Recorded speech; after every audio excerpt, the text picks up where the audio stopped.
All right, we're just going to jump in and develop a HTML page here, and I'm going to show you some of the mechanics that I really recommend that you use, some of the formatting and requirements that I'll demand that you use, and deployment ideas. It all kind of comes together. It may depend on your background, which details maybe you need help on.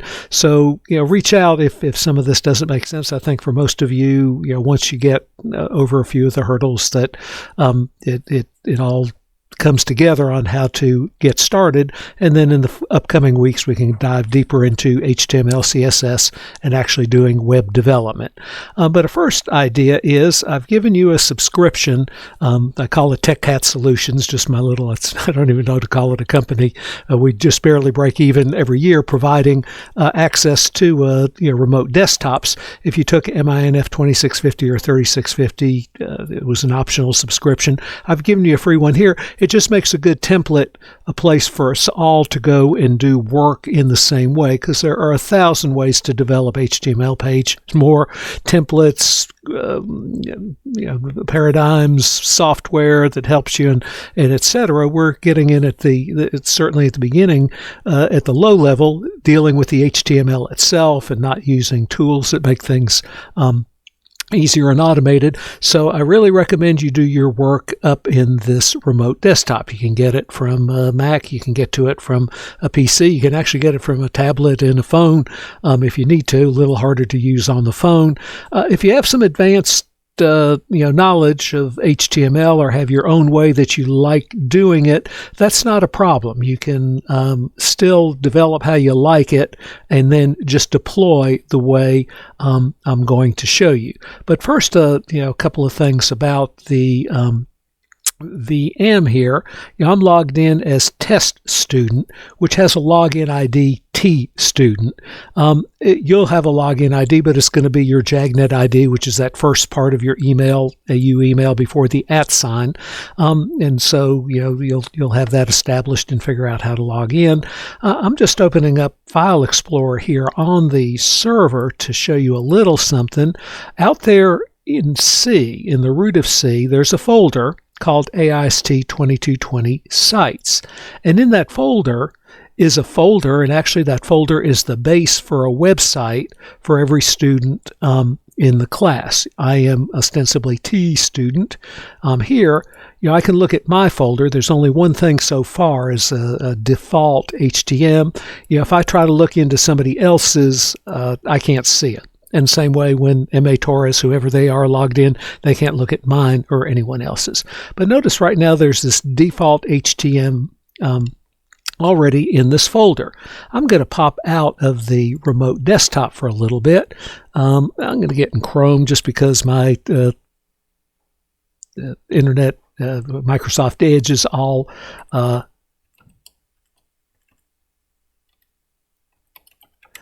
filled with tabs open and that kind of. But one thing that that server allowed me to do is to set up a website for all of you. We won't be doing much with kind of server-side things in this class. We might look a little bit about how sites get configured, at least in the Microsoft world, which we is. But if you were in a browser anywhere on the planet, to go HTTP or HTTPS, I recommend it. Oh, it just says not secure if you say HTTP. // put in your JAGNet ID, then .techcats.solutions. What you'll find is that there's a web page that gets done, and it's kind of it's this default, and that's what's in this default HTML.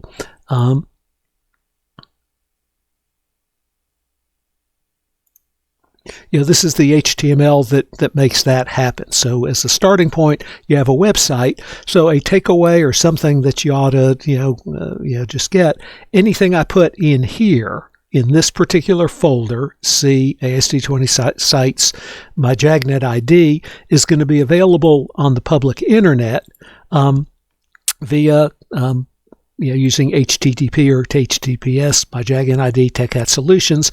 I didn't put like default HTML at the end of this. I could have, but it turns out that is in the settings for the web server. If you don't identify a file, you can identify in server settings what the default one to present is, and that's called default HTML. And we'll be working with our default and changing it from this down the road. Change it now if you want, but you at least have something there. But again, the idea is if I put it in here, then I can get to it in the World Wide Web. So when I talk about deploying your web pages, I'm really talking about copying them really into this folder. And there's other ways that you deploy. Sometimes when you're at a distance, you use file transfer protocol or other web deployment tool. Sometimes you develop web pages and it's all on the web, and it's kind of putting them in the right place for you. But in this case, if the files make it into here, then we are it's going to be available on the web. And so when I say deploy, that's what I'm talking about. When I say develop, what I would do, I'm already in the file folder. I would, when you get your remote desktop subscription, you have a documents folder there. That you can use just like a documents folder anywhere else. What I'd recommend, you don't have to do it this way. This is in your documents. Maybe make a new folder for this class, AST 2020 or whatever you want to do that, just to hold stuff for this class. You can say I've been busy with other courses in this student account, demonstrating similar things. But that would just be a holding place there to create things. And within that, you can create your HTML. You can put other stuff. You could create folders, like if you want to do it assignment by assignment.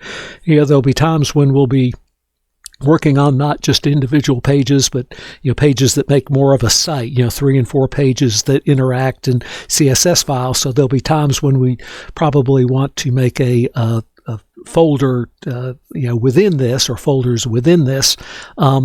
For that content. And so exactly how you organize your work is a little bit up to you. So within this, I might make a new folder, and I'm going to call it TPOO, short for TechPrac. All our assignments are TechPracs, and the first TechPrac is TechPrac 00, and it's going to ask you to make a couple of HTML pages and push them out there. But that's just a suggestion, a recommendation for organizing your work. It helps me then. I can look with my, not with my T-Student credential, but I have admin authority on another login. And if you're running into problems or issues, I can kind of look into your documents and then maybe help if you've got them there and that kind of thing. And again, if you already kind of know HTML or have a tool you like, all you'll have to do is copy them up into the deployment folder when you're done. If you say, I've got another way to do this, or you can use the web on the server here and download them from maybe wherever you develop them in the cloud. At the end of the day, HTML is text, so I can't tell where you developed or how you developed it. I can just look at what you did develop. But again, I'm coming in with recommendations for getting started. And I'd recommend, it's not the best HTML editor, for when I'm actually doing HTML. There's a couple of other tools I use. There are many, many out there, and a lot of righteous indignation about what the best one is, and we could go there, but Visual Studio is pretty good. It's widely available, cross-platform, and that kind of thing. So I'm going to, get started on, what it was a first task we had in TechPrac 00. I don't know that I'll do everything that TechPrac said. I could go refer to it. So I'm not trying to mess you up, but always go look at the TechPrac, what the details that it says to do about, maybe what tags to do or how to format or what the content should be. What I'm really trying to do here is, let you focus on the mechanics. So I'm not trying to flim-flam you about what's going on. I just might not remember every detail. But one of the things we had to do was make an About Me page. And so double-clicking Visual Studio Code, and I guess it remembered that I was in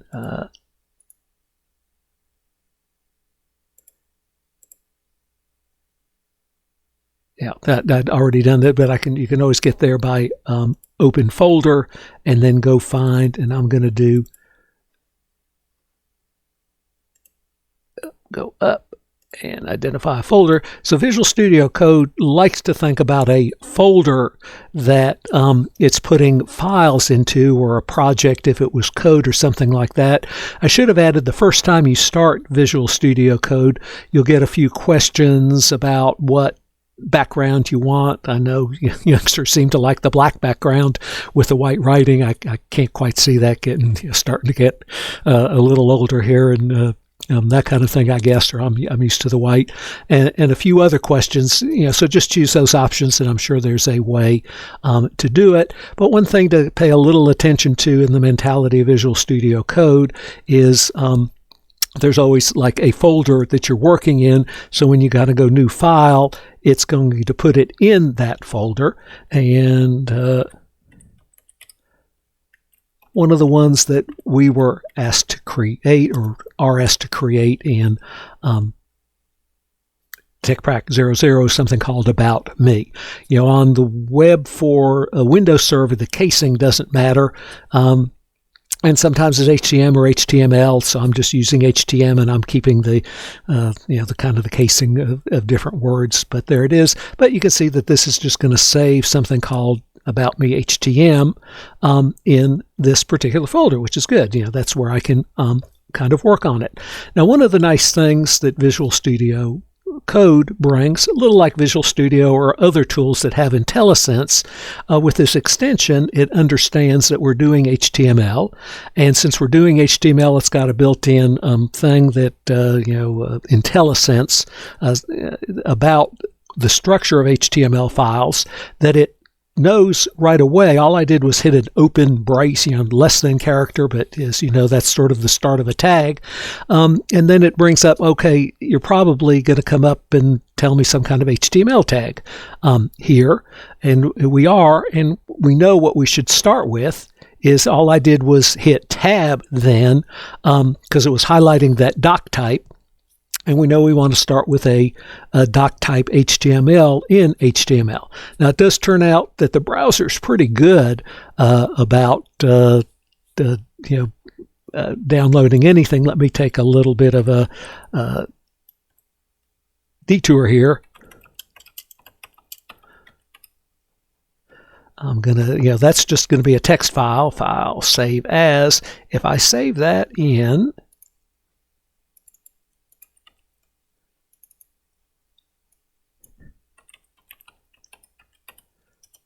my web site folder, and I go ask for it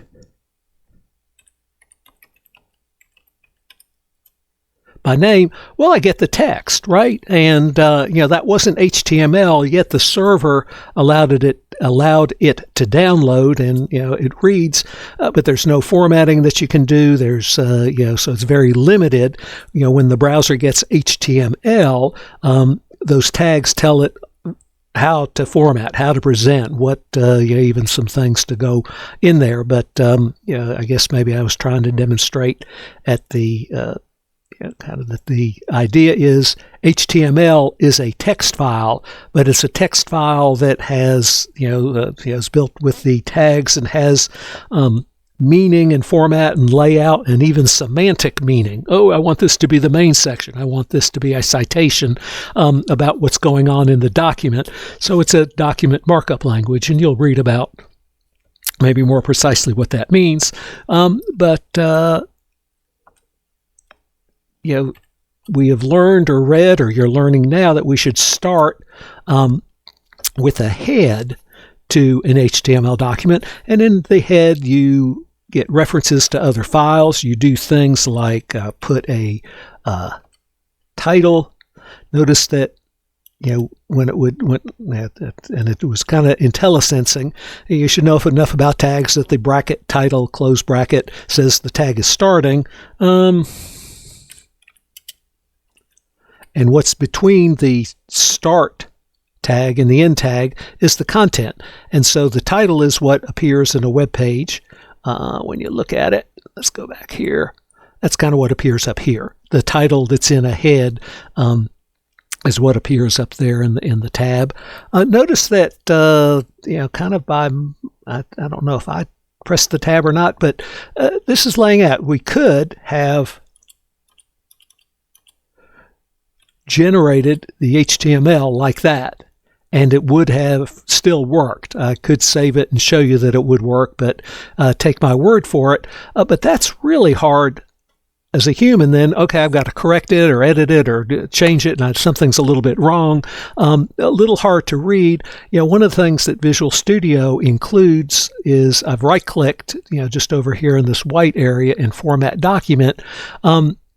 It'll put it in a format that's a little bit better. And just like there's wars about the best editor and the best way to deploy and develop, web and templates, there are wars about, okay, exactly how to indent and, should I put title and have my bio in another, but for us, the reformatting that VS Code gives us, is good enough, but do it, please, before you turn in HTML to me. So when I go to look at the HTML, I'll see, some of this white space and, going like this. But, reading, and I really actually forgot a little bit. This all should have been embraced in an HTML tag. And notice what I had to do here is when I wrote HTML, it put the beginning at 1, and it put the ending tag right after it, and I had to kind of copy the end tag and move it down. I'm formatting the document again just to get a little bit, to see how that goes. There is a way, I've forgotten it offhand. I should look it up, but anyway, I'll share it with you in a future thing where you can highlight some things. There's a lot of times when you have something and you want to just put this tag around it. So rather than get the beginning and the end and moving the end, you can do it. I don't want to mess around right now trying to remember. It's like you do Control-Shift-P and then you write wrap and around what you've highlighted it, and it will put that in. But anyway, we should start with the HTML tag, and notice that every tag has an end. There are some tags that end with just a like an image tag that have just a slash at the end. They don't have a begin tag and an end tag, but that's saying I've got a header. There's usually other things that go in the header, but the body is where most of your HTML will come. And let's see. You've read or learned about header tags.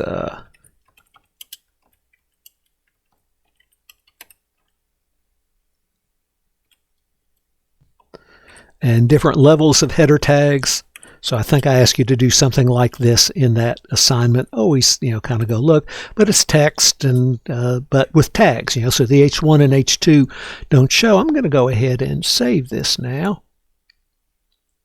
We're not quite done, but one thing that you can do as you go along is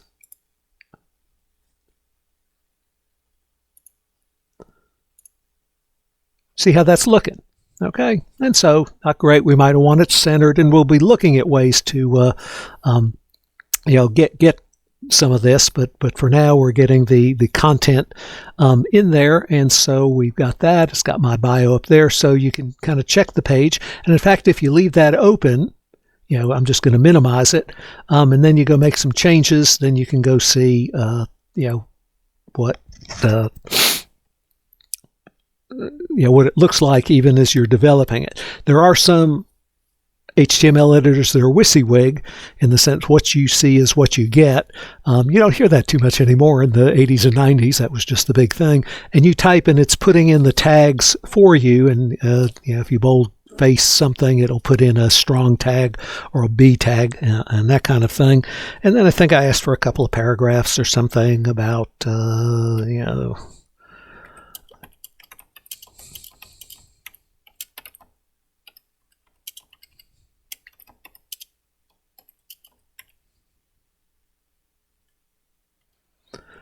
that's apparently from Popeye the Sailor. But so, the P tag says make it a paragraph, so it's going to format that, and, wrap as you might expect. And there are ways to format it, differently. And that's what it is. And then I think I wanted another paragraph about how good you are. Though sometimes I want 2 or 3 sentences. So I say read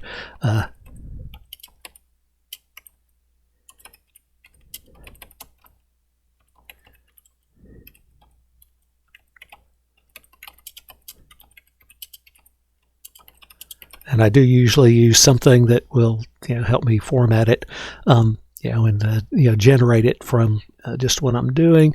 And if I reformat document, it just kind of did. Notice this time it's got the P on the other end, and I think it wouldn't mind, and you can decide there. But what you get with the reformat is good enough. There might be some sticklers who say it's got to go, some things like that, and that's pretty much the basics of writing the web page. This happens to be asked, I think, for you to put a quote in there.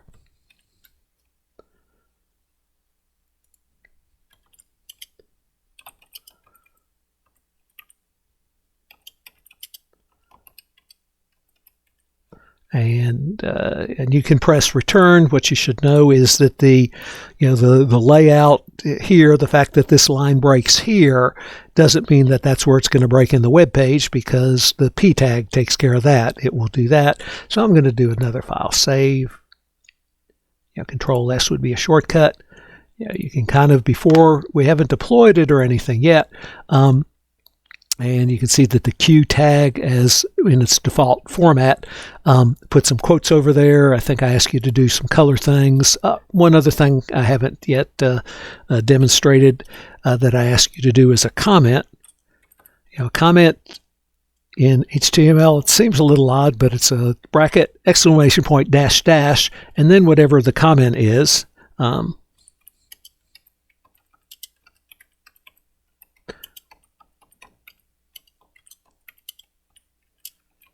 And I think I asked for your name and a date, but it's a way to get the notion of a comment.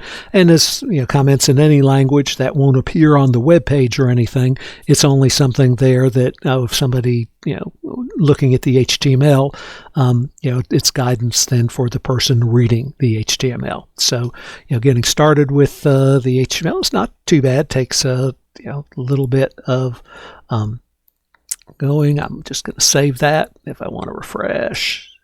So it didn't do anything there. But what I need to do then is, when I'm done, or I think I'm done, because we can always change, we want to deploy this file. And I've asked you to, in this one, to deploy it. So it's really just a matter of copying it from wherever you developed it, and then going to your website,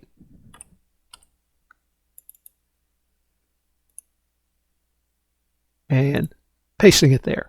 So now that's available on the World Wide Web. Default is still the default document. I'm going to pop out. So this is anywhere on the World Wide Web. So we're not up in the machine looking at the file system. But if I look for, and I don't need the casing, right? Okay, so there it is. And I think I had asked you to add some colors and a couple of other things. But just for a basic web page, and that's how it goes. And these things, I can check just by, kind of looking, and that should be enough, I think, to kind of get you started and take the other content we have in class to